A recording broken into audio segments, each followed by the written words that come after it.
Guys आज की इस वीडियो में आपको दूंगा कैसे आप विंडोज़ में विंडोज़ डिफेंडर को कैसे टर्न ऑफ कर सकते हो और आप बोल सकते हो कैसे विंडोज़ डिफेंडर को डिसेबल करें। तो वीडियो में आगे बढ़ने से पहले आपको सभी का स्वागत है और एक ब्रांड न्यू वीडियो में। तो चलिए आज का वीडियो शुरू करते हैं।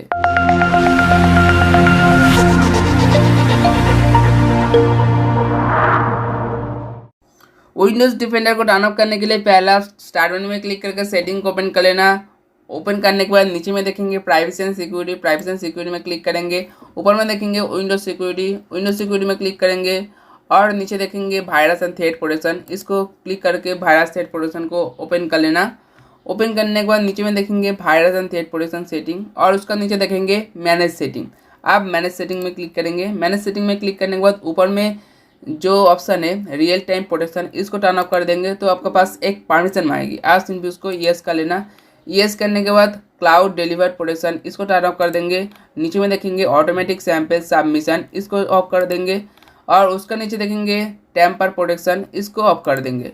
ऑफ करने के बाद बैग में आएंगे। बैग में आने के बाद होम में आएंगे। होम में आने के बाद आप देख सकते हो आपका जो वायरस थ्रेट प्रोटेक्शन वो टर्न ऑफ हो गया है। तो आप इस तरह से वायरस थ्रेट प्रोटेक्शन को टर्न ऑफ कर सकते हो। और टर्न ऑफ करने के लिए कोई आपको प्रॉब्लम हो रही तो आप कमेंट सेक्शन में ज़रूर बता सकते हो।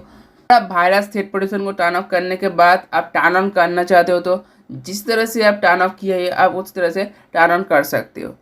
तो वीडियो अच्छा लगा तो वीडियो को जरूर लाइक करना और इस तरह से वीडियो देखने के लिए इस चैनल को जरूर सब्सक्राइब कर लेना। तब तक के लिए गुड बाय, टेक केयर। फिर मिलते हैं और एक नया वीडियो के साथ। जय हिंद, वंदे मातरम।